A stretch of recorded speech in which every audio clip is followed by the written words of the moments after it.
In the last episode of this series, Ancient Egypt Dynasty by Dynasty, we saw that the end of the glorious New Kingdom era, which went out with a whimper, gave way to a new sort of power structure in which a pharaoh, ruling from the city of Tanis, controlled the territories from the edges of the Mediterranean Sea and northern Nile Delta to around the Fayum Oasis, while a family of so-called high priests of Amun, based in Thebes, operated as the de facto rulers of the lands south of Fayum, roughly up to the borders of Lower Nubia.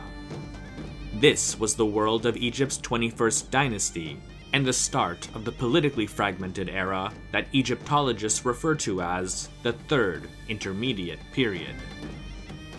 It turns out, though, that the rulers of Tanis and Thebes were not the only power brokers in Egypt at the time. There was one powerful family based in the Nile Delta whose leader was known throughout the country as the Great Chief of the Meshwesh, or the Ma, meaning the Libyans.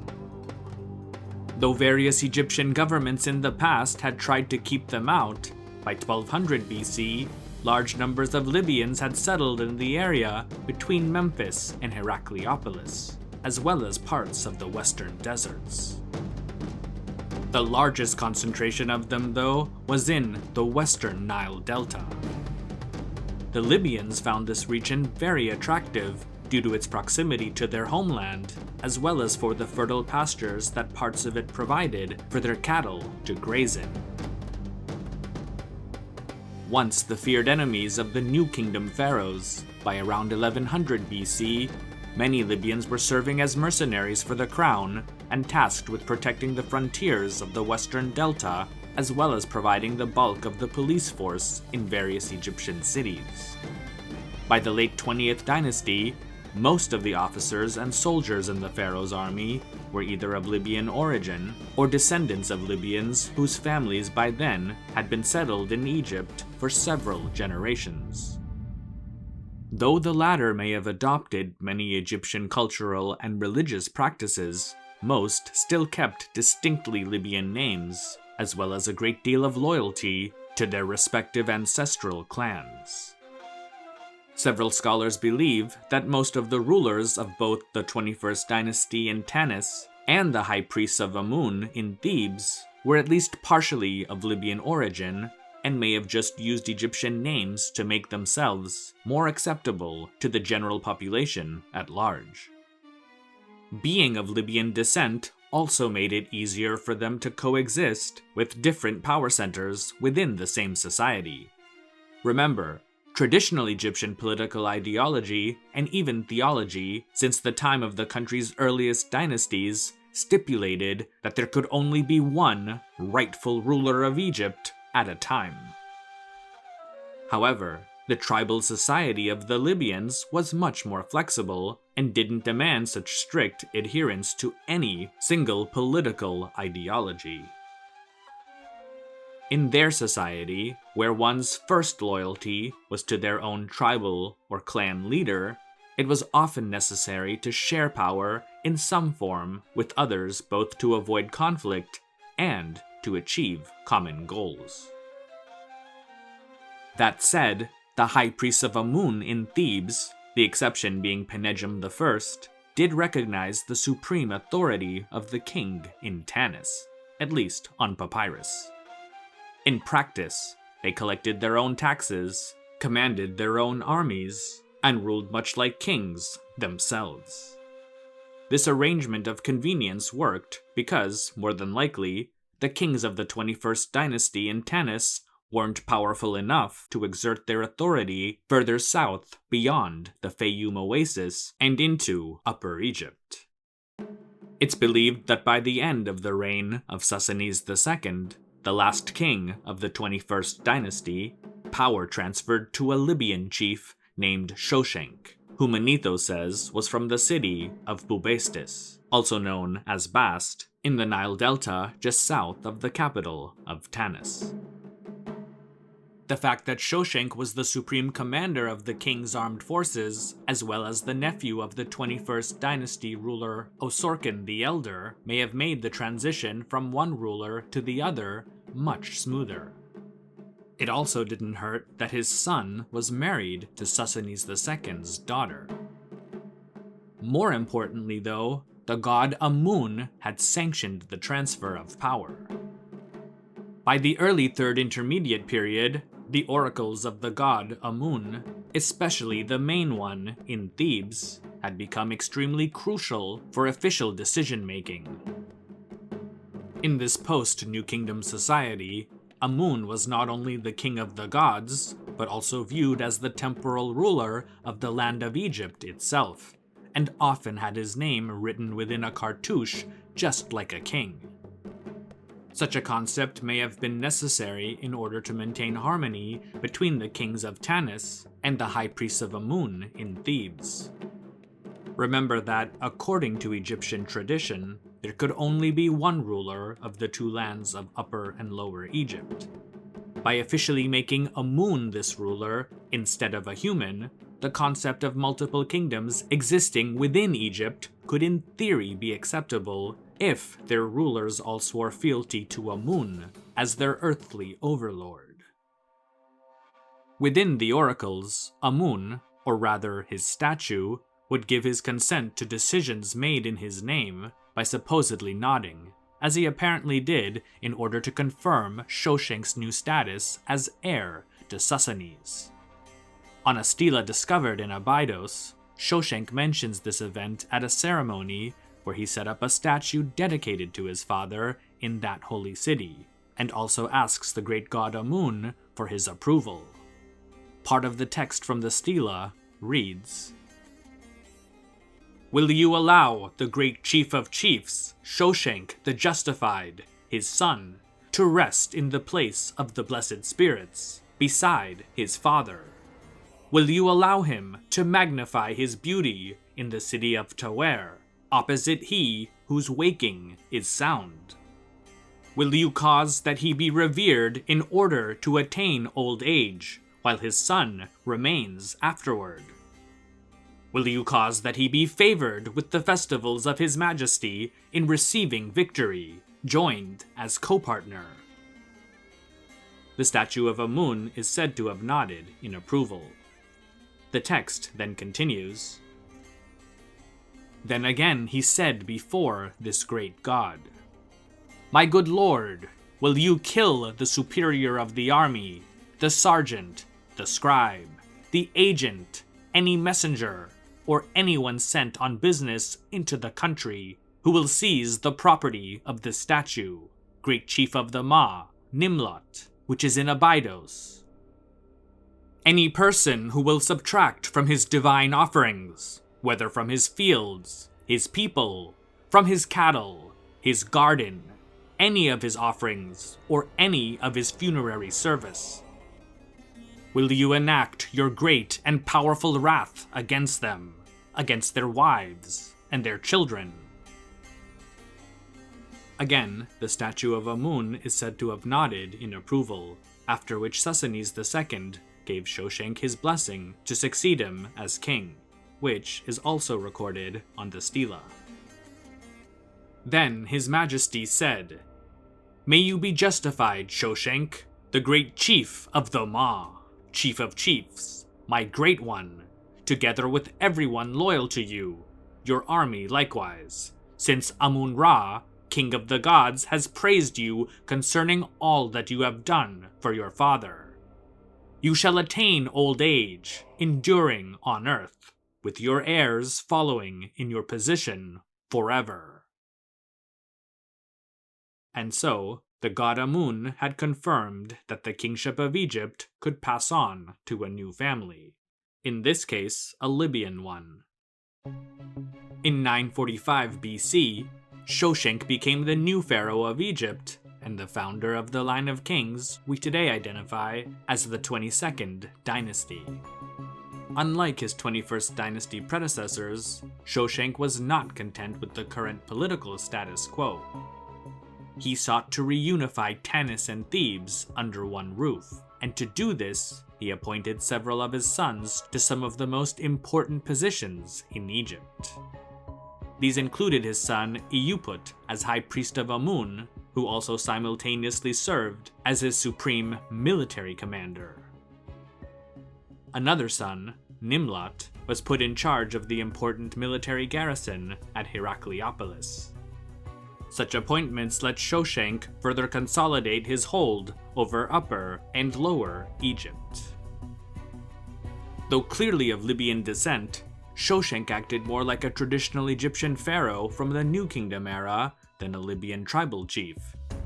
He awarded himself all the relevant titles of old, and ordered quarries across the country to be opened for the first time in well over a century, so that he could start ambitious building projects throughout the country, including the Great Temple of Amun at Karnak. No king since the 20th dynasty had made any major additions at the site, but Shoshenq was determined to leave his mark there for all eternity. It's for this reason that we refer to the section of Karnak between the Temple of Ramesses III and the second pylon as the Bubastite Portal, for it's here that Shoshenq and some of his descendants recorded many of their achievements. One of Shoshenq's inscriptions reads as follows: "He made the opening of the quarry anew, as a beginning of the work which the son of Ra, Meri-Amun Shoshenq, made, who makes monuments for his father, Amun-Ra, lord of Thebes, that he may celebrate the Jubilees of Ra, and pass the years of Atum, living forever. His Majesty gave stipulations for building a very great pylon in order to brighten Thebes, erecting its double doors in order to make a Jubilee court for the house of his father, Amun-Ra, king of the gods, and to surround it with a colonnade." For the next 20 years, Shoshenq consolidated his hold over Egypt, especially in the south. Shoshenq had much to be proud of, for he had accomplished a lot during his first 2 decades as pharaoh. But as he gazed towards the east from his palace in the delta, he must have realized that to be a truly great pharaoh, he needed at least one major foreign conquest under his belt. And so, around 926 or early 925 BC, he set out with a large army for the land of Canaan.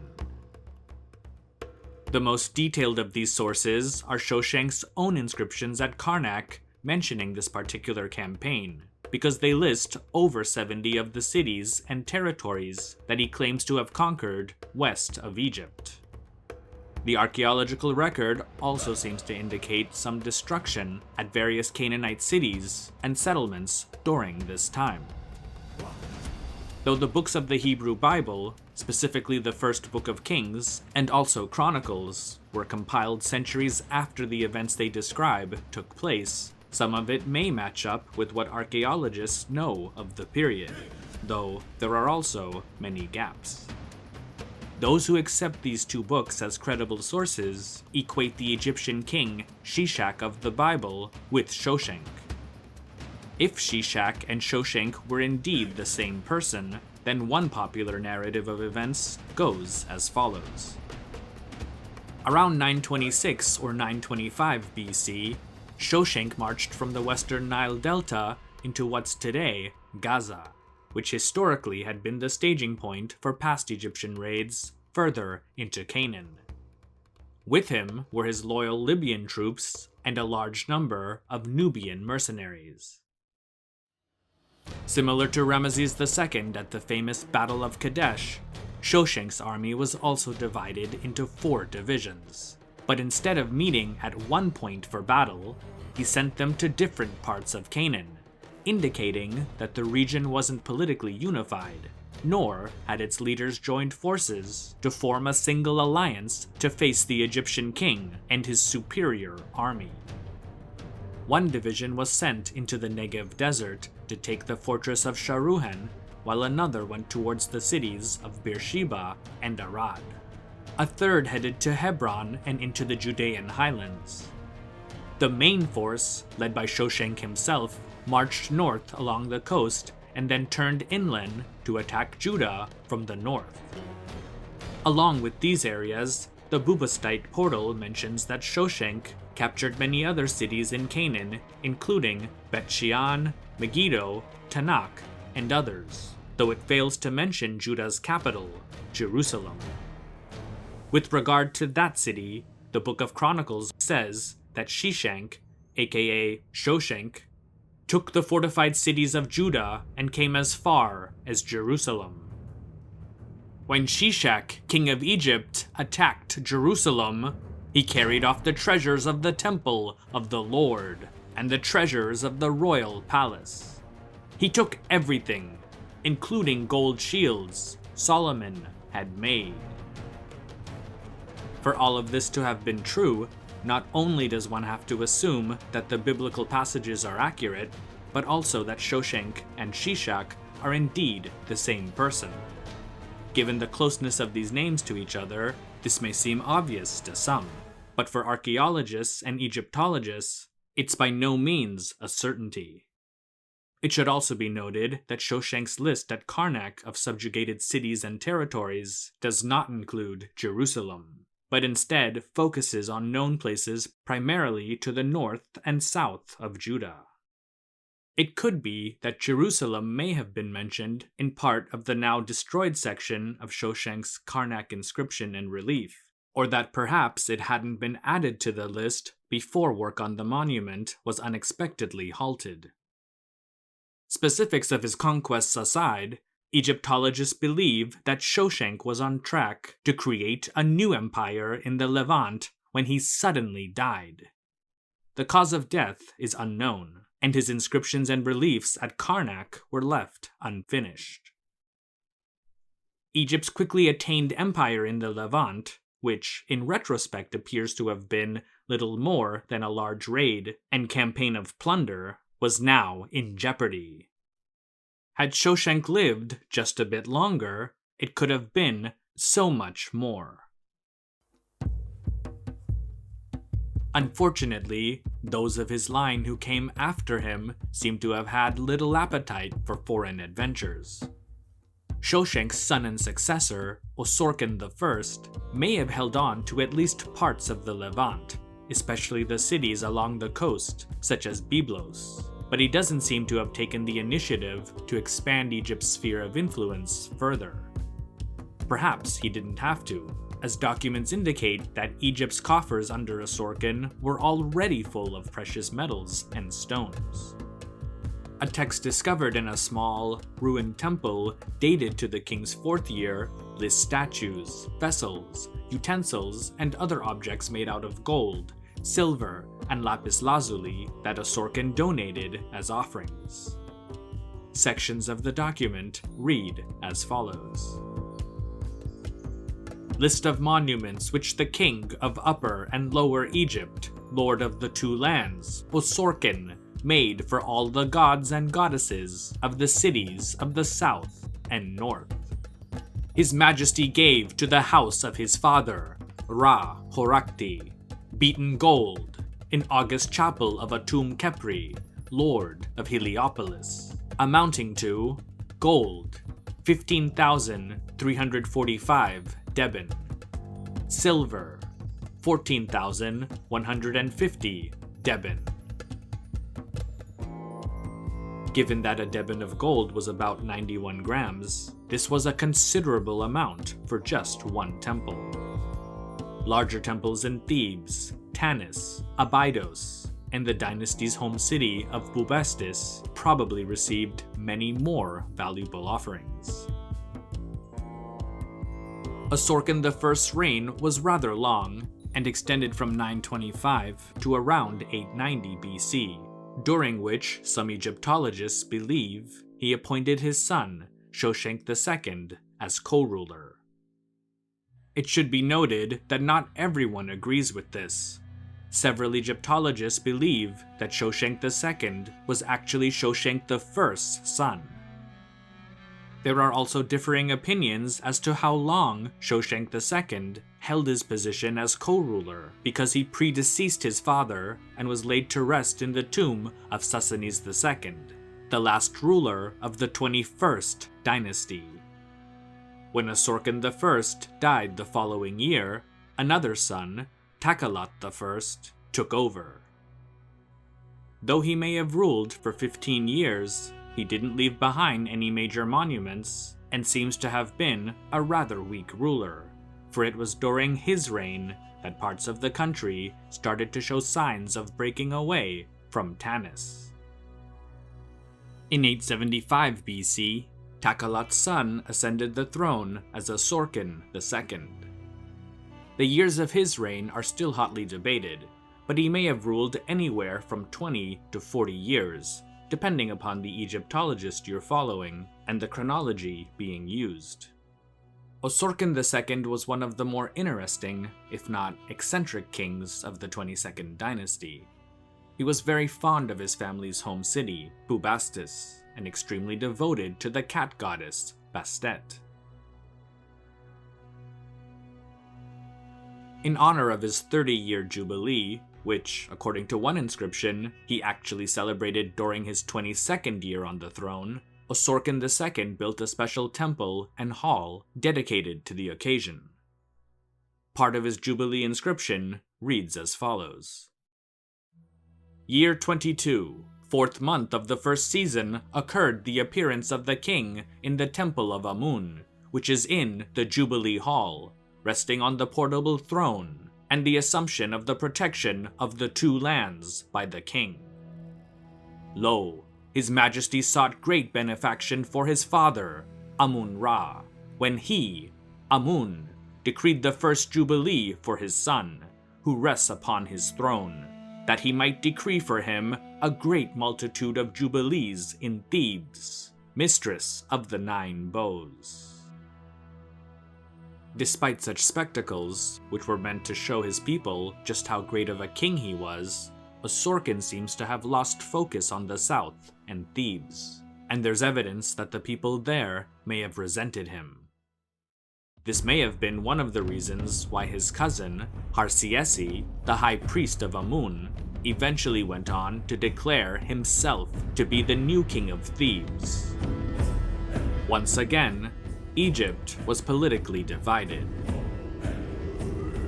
For whatever reason, Osorkon didn't take any action against the upstart, and in the end, his patience may have paid off, since Harsiesi died not too long afterward. But his inaction may have inspired the next high priest of Thebes to follow Harsiesi's example. This new, self-declared king was none other than Osorkon's grandson, Takelot. The great family feud of the Third Intermediate Period had begun. It's also here that the existing chronologies proposed by Egyptologists get a bit complicated. Previously, it had been widely accepted that Takelot II was a king of the 22nd dynasty.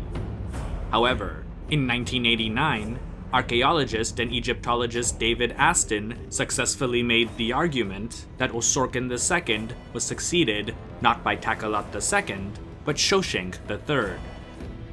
In short, with the evidence at hand, this made Takelot II an independent ruler in Thebes, and thus the founder of what's today recognized as Egypt's 23rd dynasty.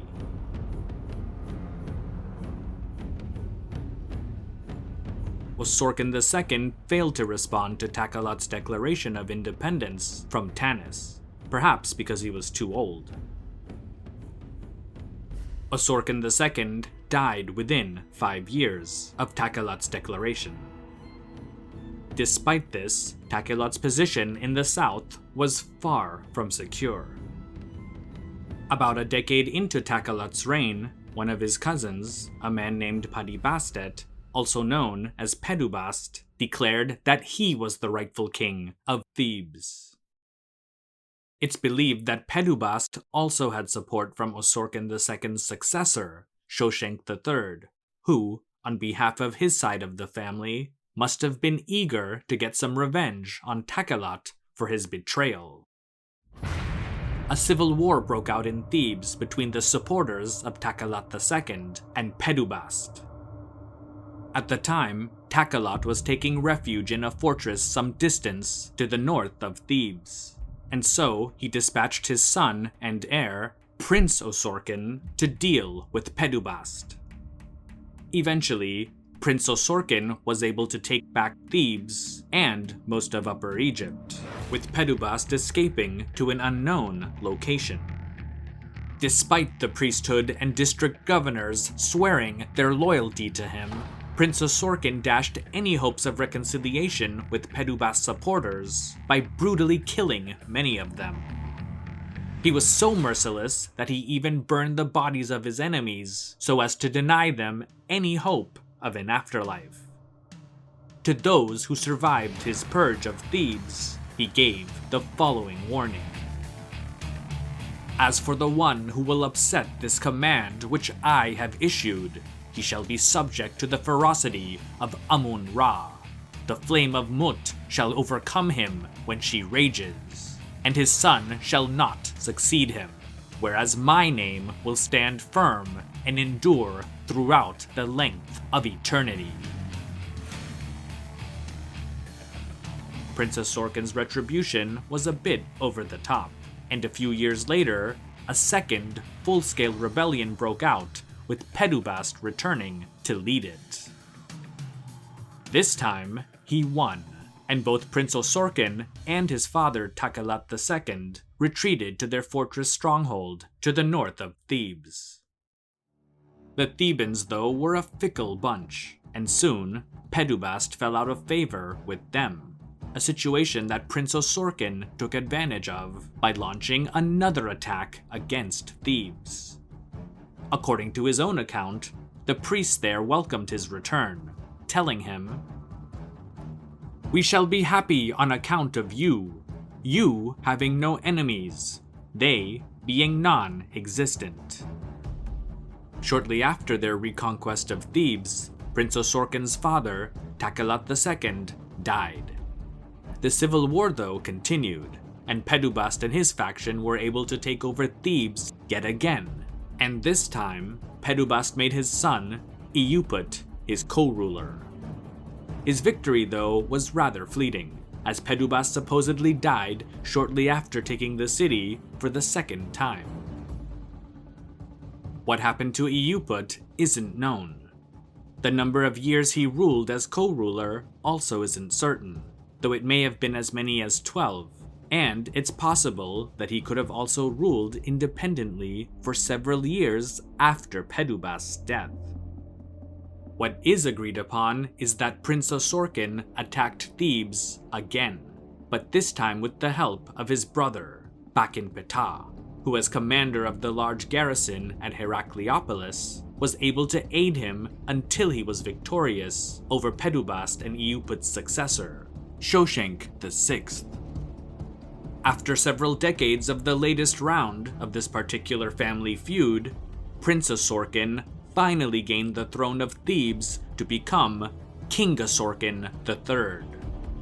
It had been a long, grueling, and unpredictable quest to secure it, but ultimately, his tenacity paid off, as by most accounts, he ruled for roughly 30 years afterward and lived into his 80s. The rulers of Thebes after Osorkon III are poorly represented in the archaeological record, and their relationship to each other is also very confusing, as are the dates of their reigns. The last few kings of the 23rd dynasty were also politically weak, and may have been little more than figureheads for a divided kingdom crumbling due to sibling and clan rivalries. This was very concerning, because there were rumors that the Kushites in Nubia were preparing to move north towards Thebes. At a time when unity was desperately needed, the upstart 23rd dynasty had become more divided than ever.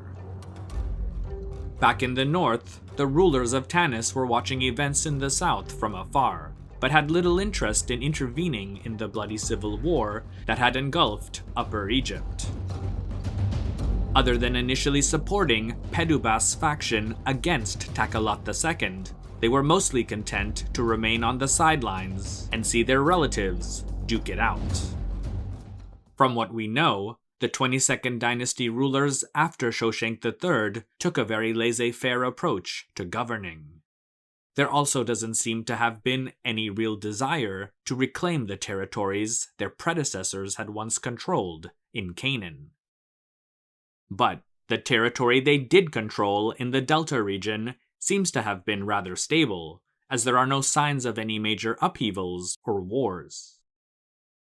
Some of the 22nd dynasty's rulers also had relatively long reigns, such as Shoshenq III and Shoshenq V, both of whom may have ruled for nearly 40 years. By 730 BC, several elite Libyan families had become extremely powerful within the Nile Delta, so much so that many Egyptologists believe they had set up their own little independent fiefdoms. Like in the past, the rulers of Tanis may have tolerated them because in reality, they probably couldn't do much to subdue them. By the reign of Osorkon IV, the last king of the 22nd dynasty, there was trouble brewing just beyond his kingdom's borders. While parts of the western delta may have become de facto independent, the greater threats came from outside of Egypt. From the south, the Kushites were coming, and from the east, the great Mesopotamian juggernaut that we today know as the Neo-Assyrian Empire. Both of them would change the face of Egypt forever. More on that in the next episode of Ancient Egypt, Dynasty by Dynasty. Stay tuned. Thanks for watching. I'd also like to thank the channel's patrons for making videos like this possible. These include, but are certainly not limited to, Grand XXIX, Jaap de Graaf, Pasta Frola, Michael Lewis, Daniel Allen, Danny Van Eck, Wenix TV, Robert Morgan, Strobex, Frank, Tim Lane, Sebastian Hurtado Correa, Michael Trudell, Leader Titan, Micah G, John Scarberry, Andrew Bomer, Connor Dolson, Krish, David R, Stephen Ball, Gabe, Monty Grimes, Franz Robbins, Cyrus Mir, Dianastra, Nimrod Nir, Hypnosan, Brendan Redman, Faridun Dadachanji, Jimmy Daruwala, Anahita Debu, Gulistan Debu, Sherkam, Farhad Kama, and all of the channel's patrons on Patreon for helping to support this and all future content. Check out the benefits to being a Patreon member, and if you'd like to join, feel free to click the link in the video description. You can also follow History with Sai on Instagram, Facebook, X, formerly known as Twitter, as well as continue to listen to special audio programs on the History with Sai podcast. Thanks again, and stay safe.